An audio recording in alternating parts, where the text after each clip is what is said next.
On a cold winter night, suddenly, I got a call on my cell phone from my mother-in-law. She ordered me to bring some kerosene for the stove from the warehouse outside to her room. Yeah, it's snowing so much right now. Deep down, I thought, I just got out of the bath and I'll catch a cold. And without responding immediately, my mother-in-law quickly threw words at me. What an inconsiderate daughter-in-law. An elderly person is cold because I can't get warm, and I'm asking for help. And in this snow, do you want the elderly to go outside? Don't you think it's dangerous? A useless daughter-in-law? My mother-in-law continued to complain over the phone. I wanted to tell my mother-in-law to consider the situation, but I gave up, thinking that it was pointless to argue over such a small thing. I put my son to bed and decided to head to the warehouse alone in the pouring snow. It's cold. Where was the kerosene again? It seems to be nowhere. As I was thinking that, I inadvertently let out a reek. The warehouse lights suddenly went out, plunging into darkness. Why? A blackout. I called out. I hurried to the exit door, but it wouldn't open, as if it had been locked from the outside. You've got to be kidding. Trapped. Did my mother-in-law do this? At that moment, I was enveloped in despair. I had no idea that this would lead to such an event. My story, Victoria. My name is Victoria, and I'm a 22-year-old housewife. I live with my husband and our 2-year-old son. When I was in 3rd grade, my father died in an accident. My mother, who was a housewife, had to start working, and she raised me and my sister alone, working an office job at a construction company. No matter how tough the days were, she never complained in front of us and was always smiling. Seeing my mother working so hard to not let us feel deprived, I decided to get a job right after middle school. My teacher and friends tried to persuade me, saying, "For your future, it's better to go to high school." But my decision did not change. I had decided not to go to high school. However, in the summer of my 3rd year of middle school, I decided to go to high school. The reason I changed my mind was that my mother wanted me to go. Knowing my mother's wish, I reconsidered my selfish thoughts and blamed myself. I'm sorry, Victoria. If I had worked harder and earned more, you could have decided to go to high school without any worries. While saying that, my mother cried. As far as I remember, the last time I saw her cry was at my father's funeral. Maybe my mom blames herself when I think too much about unnecessary things. Thinking that, I decided to go to high school, following my mother's wishes. And wanting to help the family finances even a little, I started working part-time as soon as I entered high school. That was when I met my husband. I met him at the grocery store where I worked part-time. He was a university student, 4 years older than me. And to us high school part-timers, he was like a reliable older brother. I was juggling part-time jobs at a grocery store and delivering newspapers. I spent busy days delivering newspapers early in the morning and working at the grocery store after school. Even as a high school student, there were moments when it was physically tough. During those times, my husband would take care of me and help me with work. He was kind and trustworthy, and I gradually became attracted to him. Then, as my husband graduated from university, he quit his part-time job. I took the plunge and confessed my feelings to him, and we started dating. After graduating from high school, I began working at a supermarket. About a year into my job, I discovered I was pregnant. When we told both sets of parents about the pregnancy, my in-laws opposed it, saying, "You're still young. It's too early to get married." At that time, my mother pleaded earnestly with my in-laws. My husband joined in the persuasion, and reluctantly, my in-laws gave us their blessing to get married. I turned 20, and at the same time, we got married. My husband has one younger brother. His parents doted on him as the eldest son, and it seemed difficult for them to accept me, who was raised by a single mother, as their precious son's wife. My mother-in-law showed an abnormal attachment to my husband, to a level I found unusual. Despite the marriage being decided, my mother-in-law confronted me saying, "You deliberately got pregnant first, didn't you? Cheater! We will never accept you as our daughter-in-law. Never." I felt significant anxiety about the relationship with my in-laws after marriage. Our house was next to my husband's parents, and as soon as we decided to get married, they bought the vacant lot next door. And that's where we built our home.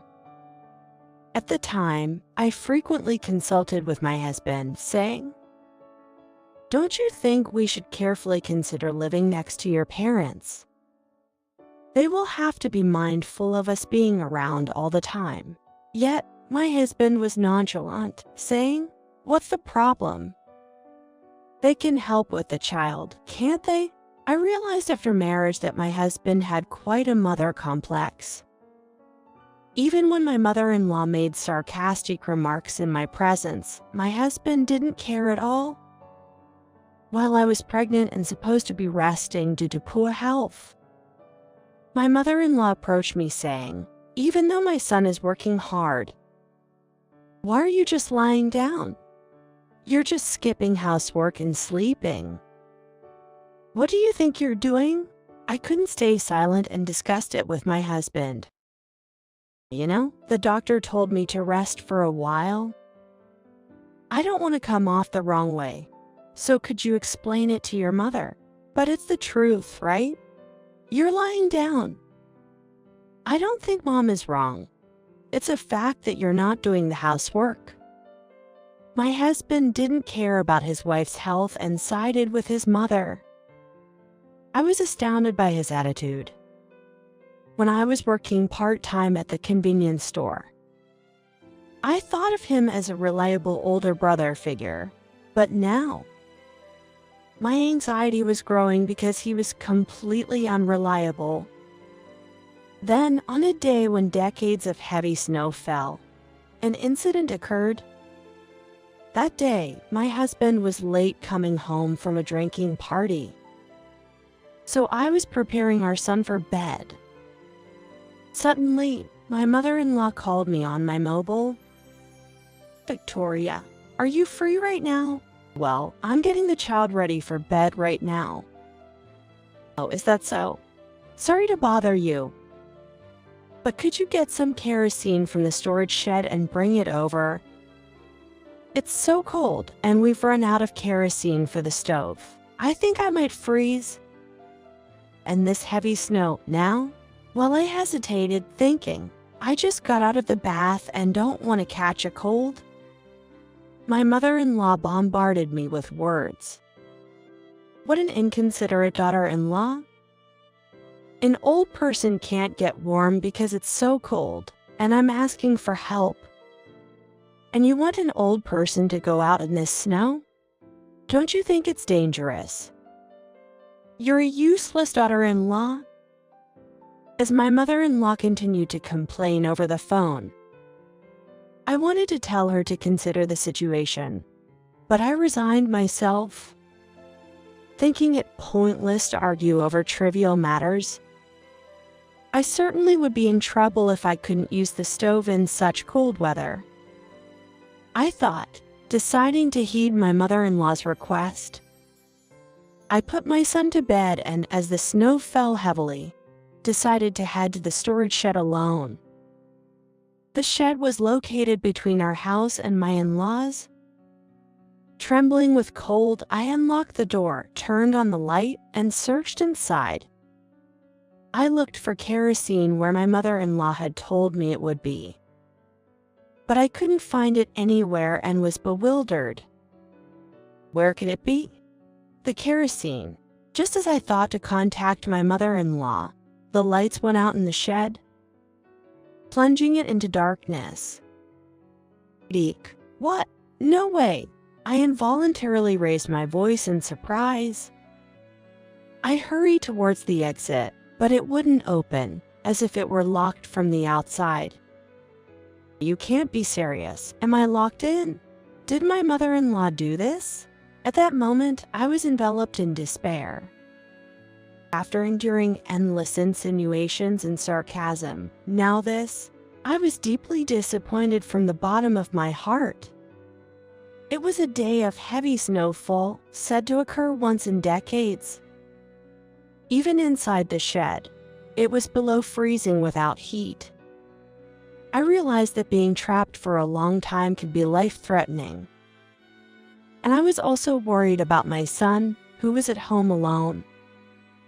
Reluctantly, I decided to call my husband, who was at a drinking party. Yeah, it's me, what's up? My husband sounded drunk, probably due to the drinking party. I'm sorry to bother you during your party, but I need help. I'm locked inside the shed. I explained the situation to my husband and asked for help, without showing any sign of concern. Come on, I told you I'm at a party. You probably just didn't look around properly and lock the door yourself. It might do you good to cool down in there for a bit. He dismissed my plea without really listening, blaming me for the predicament. Fine, I won't consult with you anymore. It was my mistake to rely on you for help. Whatever happens now, I don't care. Angry at his response, I shouted and hung up the phone. I was foolish to rely on such a hopeless husband. I gave up relying on my husband and began to think of ways to escape on my own. Even though it was pitch dark inside the shed, my eyes adjusted to the darkness, and I began to make out my surroundings. Looking around, I saw something like a window in the back. I rushed over to find that the window had bores, making it impossible to escape. I can't get out this way. Disheartened, I went back to the door. The shed had only one entrance, which, upon rechecking, remained firmly shut and unopenable. It seemed I was completely trapped, but I desperately searched for a way out. This might be impossible until morning. Shivering with cold, I felt a wave of exhaustion wash over me. It was difficult to move my hands due to the cold, but I managed to take out my cell phone from my pocket, thinking of calling the police as a last resort. As I desperately tried to touch the screen, I suddenly heard a noise and instinctively stopped to listen carefully. Huh? Is that the voice of the neighbors? From the street outside, I could hear people talking. The voices were familiar. They belonged to the elderly couple next door. I thought it was my last chance, so I shouted, desperately trying to get their attention. Excuse me, I'm here. After shouting several times, the elderly neighbors finally noticed and responded. Are you in the storage? Are you all right? The couple asked loudly and worriedly in front of the storage. Someone locked me in here, and I can't get out. Could you please open the door from outside? I pleaded with them, half in tears. The neighbors, saying this is serious, hurried to pry the door open. Once safely outside, I cried with relief. The elderly couple seemed to understand the gravity of the situation after seeing my state. They suggested that I stay at their house for the night since I was so unsettled. Gratefully, I decided to stay with them, along with my son. According to the couple, my in-laws' house had a bad reputation in the neighborhood for mistreating their daughters-in-law. Previously, the wife of my brother-in-law was also locked in the storage, which led to a major commotion between him and his parents. Because of that incident, the neighbors have been worried about me as well. Though I was a stranger to them, I thank them for their concern and help. Perhaps because I had been locked in the storage in the snow for a long time. I was at my physical and mental limits, and that night I fell into a deep sleep. The next day, I woke up to some noisy sounds coming from outside. I quickly changed clothes, left my son with the elderly couple, and went outside. There was a crowd in front of my family's house. What's happening? Approaching the crowd, I saw that ambulances and police had arrived. Surprised, I rushed into my home. Upon entering, my husband shouted angrily at me. "Where have you been at a time like this? Coming back now," he yelled with tremendous anger. "Didn't I call you last night? I told you I was locked in the storage." The couple next door helped me, and since I was feeling anxious, they let me stay overnight. I explained the situation, but my husband's anger did not subside. According to him, my mother-in-law had collapsed in the storage, and she was found early in the morning. She must have gone to check what had happened to me after dawn. Last night, locked in the storage, I had desperately searched for tools that could help me escape. Of course, the work in the dark must have left the storage in disarray. Then, in the dim light before sunrise, my mother-in-law entered the storage. Unaware of a ball rolling at her feet, she tripped, hit her head, and collapsed. Though she was found and taken to the hospital, she unfortunately passed away due to the severity of her injury. My husband and father-in-law blamed me, accusing me. "It's your fault for making a mess. Take responsibility." Even when I explained the harassment for my mother-in-law and the fact that I had been intentionally locked in the storage last night, they wouldn't listen. There's nothing more I can do. Disgusted, I decided to divorce and leave the house with my son.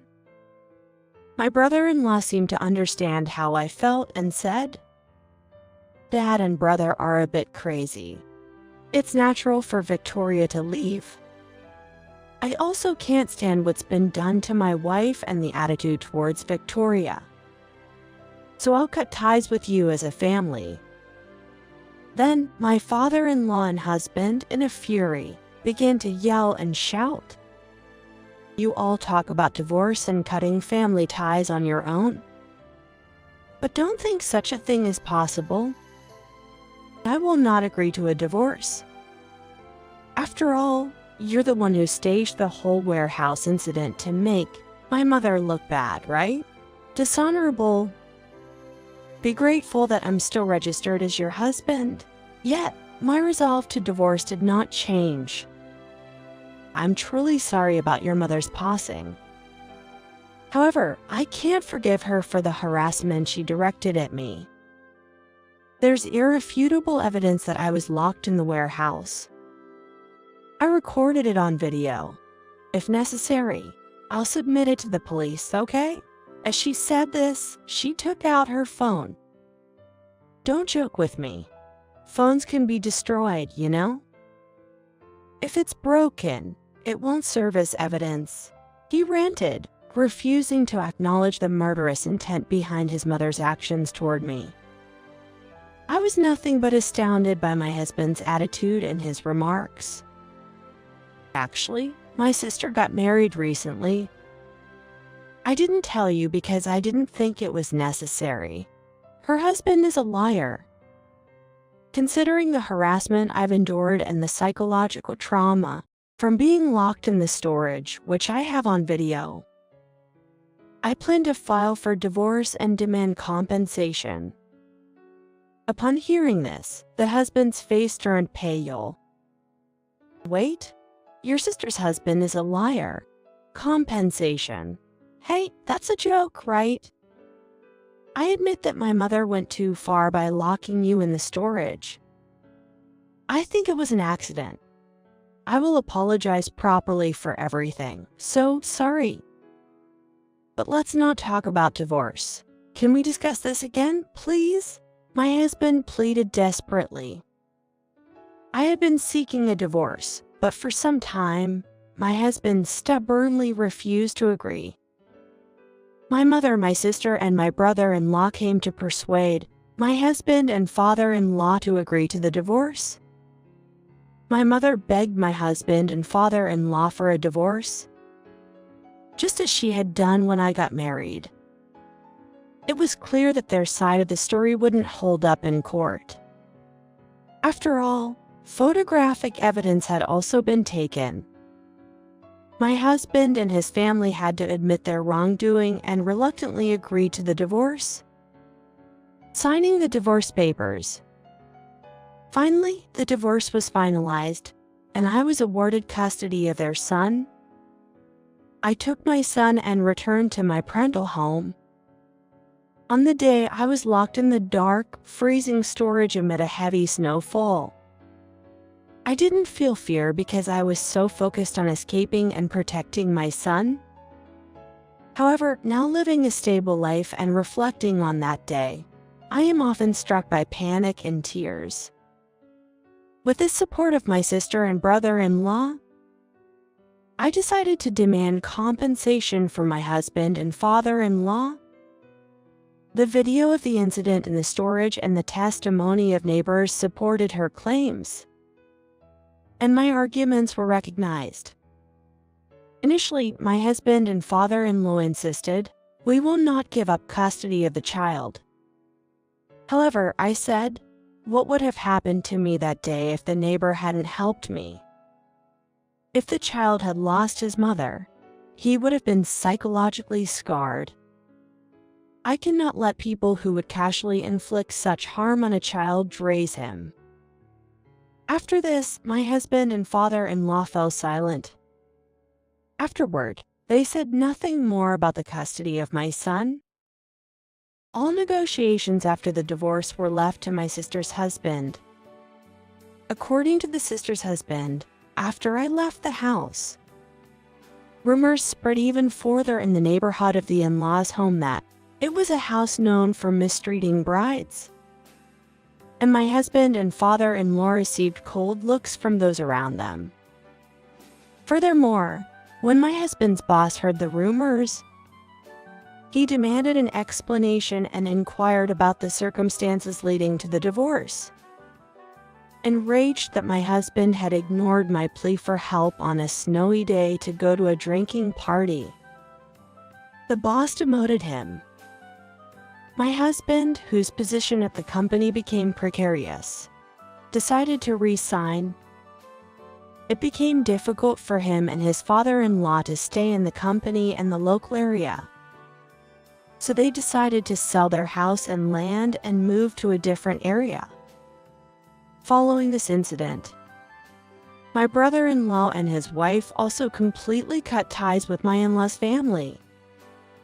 On the other hand, I returned to my family home with my son and started a joint life with my mother. I asked my mother to reduce her work and take care of my son. She was delighted, exclaiming, "I'm truly happy to spend time with my grandson." And so, I decided to work as an office assistant at my sister's husband's firm. At the age of 20, having married early and spent time as a homemaker, the experience of working and earning money on my own was fresh and enjoyable.